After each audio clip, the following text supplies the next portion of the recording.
You ready? My name is Louis Mendelson. I'm just fascinated intellectually by the financial markets. It just was always the real thing that interested me. I started trading in 1971. Handheld calculators hadn't yet been invented, much less personal computers.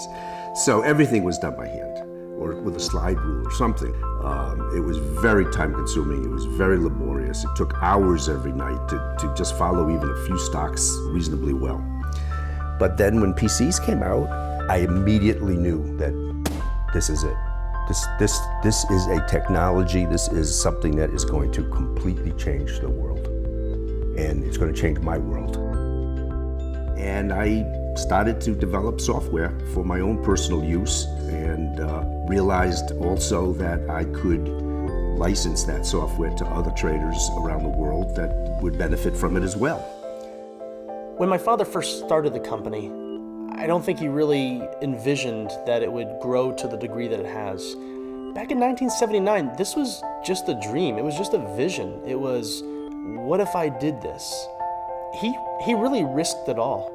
I was the assistant executive director of Women's Hospital here in Tampa, Florida. For all intents and purposes, I was a very successful person. At 32 years old, to leave hospital administration with a wife and a young child, some people, including my father-in-law, would tell you that you're crazy, that you're reckless and irresponsible. I just had to do it. And 1983, I introduced the first commercially available trading software that had a capability that was known as strategy backtesting. And that really was the genesis of my company. People from all over the world, started to respond, and I was invited to go on television. Our guest today is Lou Mendelson. Lou Mendelson. Louis Mendelson. Louis Mendelson. Louis Mendelson, welcome to Bloomberg. My reach was a global reach. People began to see what I was doing and to respond to it. And so I began communicating with traders all over the world. It became apparent to me that the markets were becoming globalized. This was before the word global economy. There was no word to describe it. Over the last 100 years or so, technical analysis had a very inward look. You analyze each market by itself. And your view is that that concept is almost obsolete. My view is that it is very much obsolete. It's too limited in scope. It's not taking into consideration these interrelated effects that are occurring in the marketplace. And in fact, I believe that by the end of this century, really what we'll end up with is one world global market. I wanted to look to see how I could glean from all of these activities that are going on around the world in the different financial markets, and how do they kind of impact a given market, and using that to be able to make these very short-term predictions of each target market, which is very, very powerful and has a very high degree of predictive accuracy.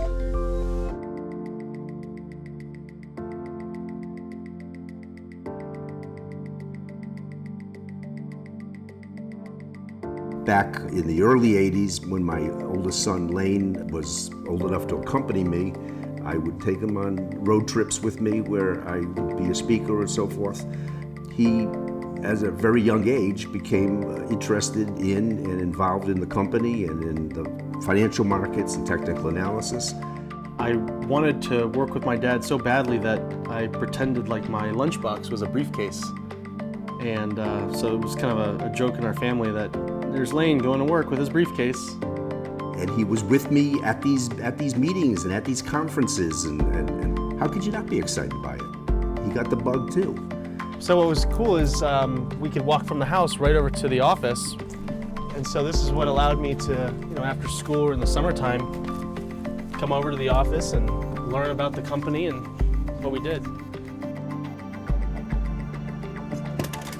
So here's some of our early software. This is from 1992.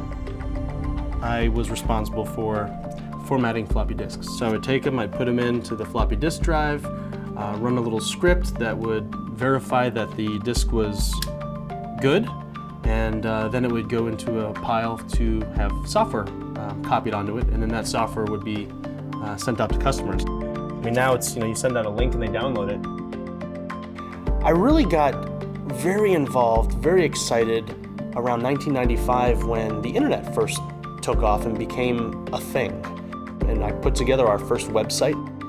I had bought some books on HTML and was teaching myself how to program, and I bought a scanner. At the time it was like almost $2,000, and I was scanning articles that my dad had written and published in major publications and putting those up on the website for people to view.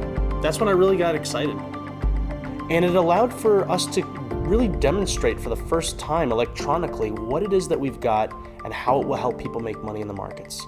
And so I followed in my father's footsteps, but at the same time, I've really blazed my own trail and built upon what it is that he had started.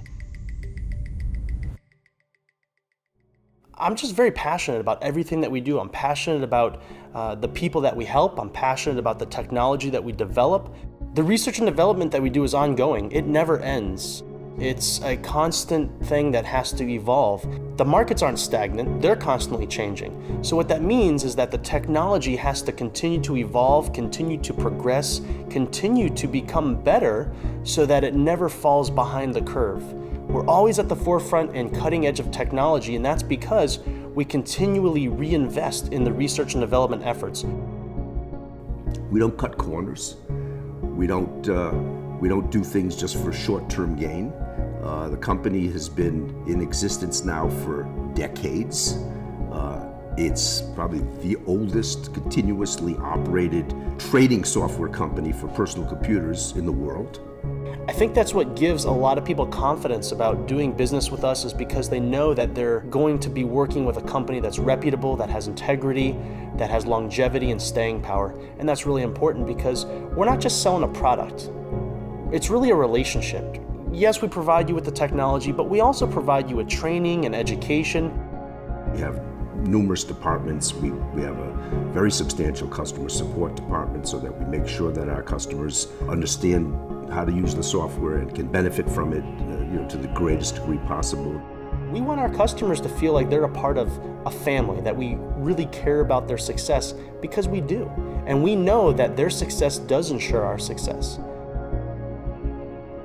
Our company has grown, and there have been a lot of people who have contributed and helped our success. And so our philosophy has always been, if our company and our business is successful, then that gives us the resources and the time to give back to others. And if we can help others, you know that you're doing something that's productive, you know you're doing something that's positive, and you know that you're making a difference in our community, and that always feels great. If you don't have a good product, if you don't have good service, you may be able to operate for a year, maybe a couple of years, but you're not going to last decade after decade after decade. As a second generation Mendelsohn and as a second generation business owner, it's my responsibility, it's my duty to make sure that our technology continues to be on the cutting edge, that the service, the product, the education that we provide to our customers is top-notch, world-class, and that I continue to foster a really positive and upbeat culture for our company and for our employees. And if I can achieve all of that, then I will consider what I've done a success. Right now it's already into the second generation, and I'm hoping that now that I have 4 grandchildren, it could be a 3rd generation or 4th generation company. I bring my daughters to the office as often as I can, just to expose them, give them the opportunity to see what it is that we're doing, feel the excitement that I was able to feel when I was a young child, which is what I think really pushed me to want to be a part of the company. You never know what the future holds, but I would be very satisfied, very happy if one day my children would be a part of the company and would want to carry the torch on from that point. And I want it to be a 50-year-old company. And even after I'm gone, I'd like it to be a 100-year-old company. There's no reason why it can't be, because we have the expertise, we have the resources, we have the capabilities, we have the reputation. My approach that I started, and the approach that our company has, which is a global analysis that looks at global relationships between markets and their influences on one another, that approach will never become obsolete. So it could be a 100-year-old company.